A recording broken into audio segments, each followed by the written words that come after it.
Hello student, today we will study types and distribution of forest and wildlife resources, community and conservation. In India, much of its forest and wildlife resources are either owned या तो अपने हैं या manage by the government या government के under में है forest department के थ्रू या अदर गवर्नमेंट ऑफिशियल के अंडर में फॉरेस्ट और वाइल्ड लाइफ आते हैं.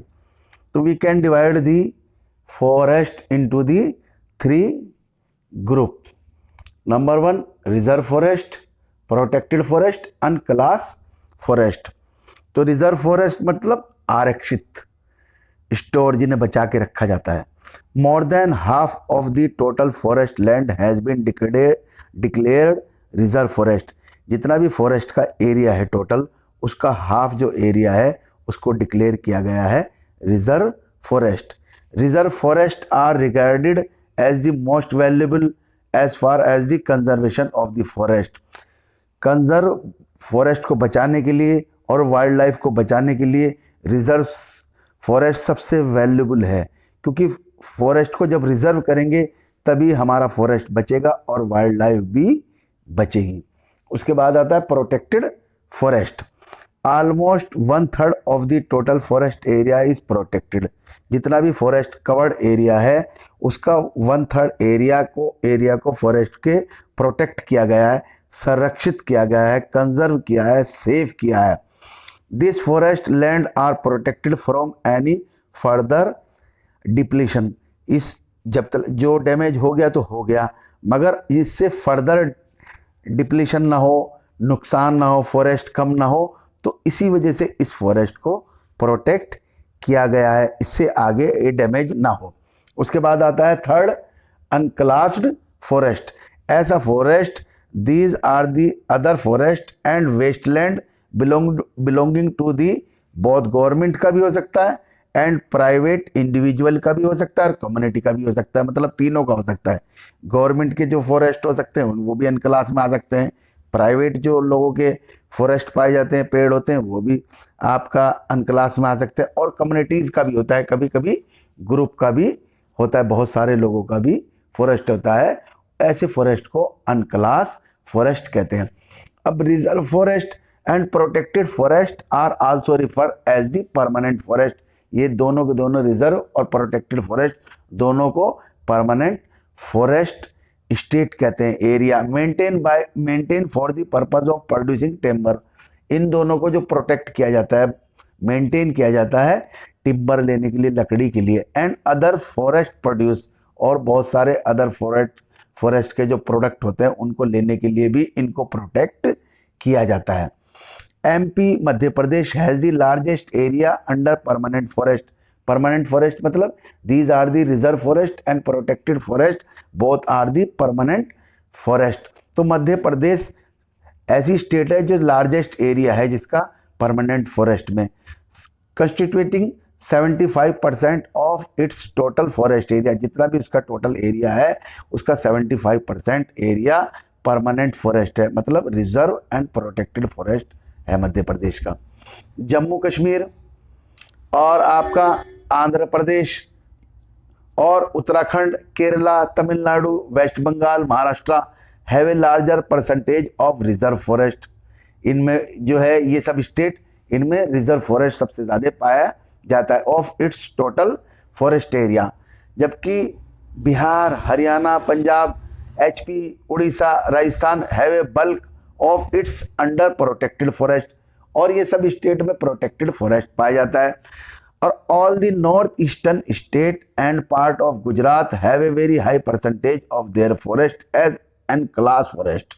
मतलब जितनी भी नॉर्थ ईस्ट स्टेट हैं और गुजरात स्टेट है, उस इन स्टेट के अंदर लार्ज एरिया जो है अंडर अनक्लास फॉरेस्ट है.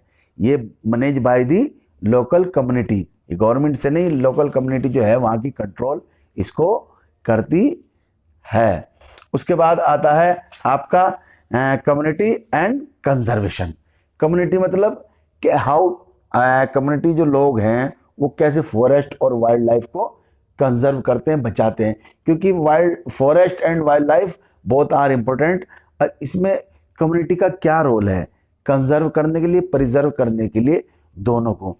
इन some area of India local community are struggle to conserve do these habitat along with the government official के साथ साथ लोकल लोग भी इसको, वाइल्ड लाइफ को और फॉरेस्ट को कंजर्व करते हैं।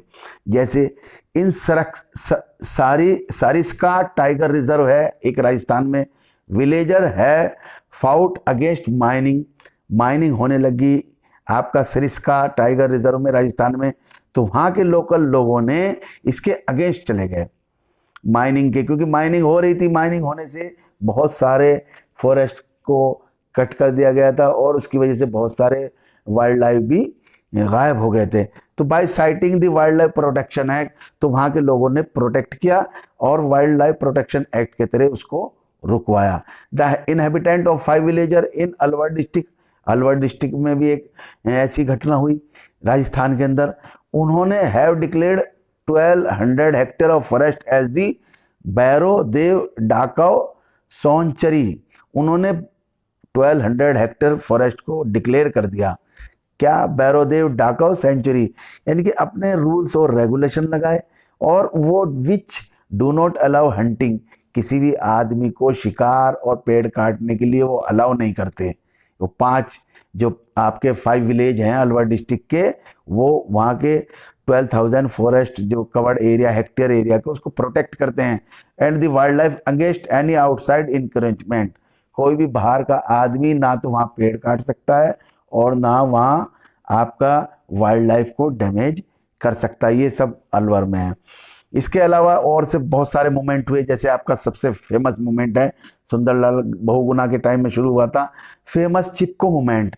हिमालय माउंटेन एरिया में सबसे ज्यादा पेड़ कट रहे थे, तो पेड़ कटने को रोकने के लिए चिपको मूवमेंट हो गए। वो पेड़ों से जाके चिपक जाया करते थे कि हमें काटो, हमें मारो। तो इस वजह से had not only successfully rested deforestation, इससे डिफोरेस्टेशन रुक गया। डिफोरेस्टेशन का मतलब जो पेड़ों की कटिंग हो रही थी, पेड़ों को काटा जा रहा था, उस कटिंग को रुक गया जब ये चिपको मूवमेंट चला, और उससे वहां से आपके फॉरेस्ट बचे रह गए in several area. But also have shown that community afforestation, और कम्युनिटी से कहा गया कि पेड़ लगाओ, इससे पेड़ों के नंबर बढ़ गए। एफोरेस्टेशन का मतलब पेड़ों को लगाना शुरू कर दिया और डिफोरेस्टेशन रुक गया, पेड़ों का कटिंग रुक गया। Farmer and citizen group like the, वहां के जितने farmer and citizen group like करते हैं, बीज बचाओ आंदोलन चला टेरी के अंदर। और Navdanya have shown that adequate level of diversify crop produce without the use of synthetic chemical.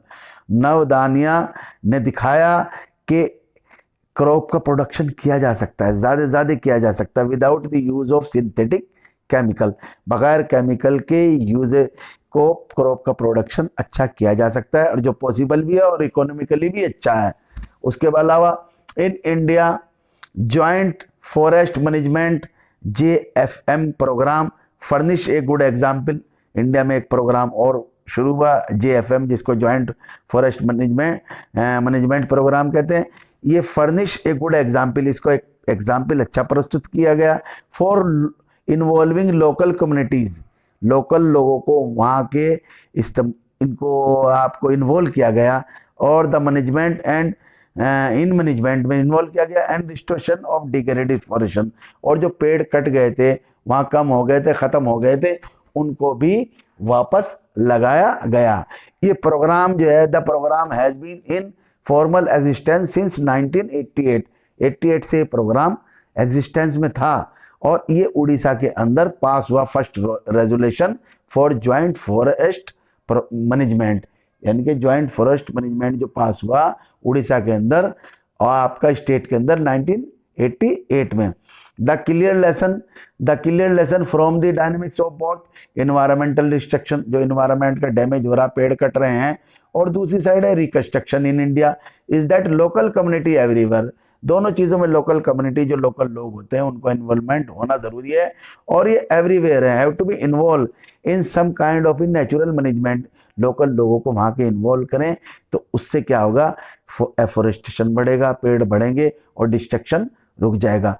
Accept only those economic या development activity that is people centric, जो पीपल से जुड़ी हुई एक्टिविटीज़ हैं और इन्वायरमेंटल फ्रेंडली हैं और जो उनके लिए फ़ायदेमंद है, उनको उनको उस तरह की स्कीम के बारे में बताया जाए और उनको जोड़ा जाए लोकल लोगों को, जिससे जो है फॉरेस्ट और वाइल्ड लाइफ ज़्यादा वहाँ किया जा सके, उसको कंजर्व किया जा सके, प्रिजर्व किया जा सके।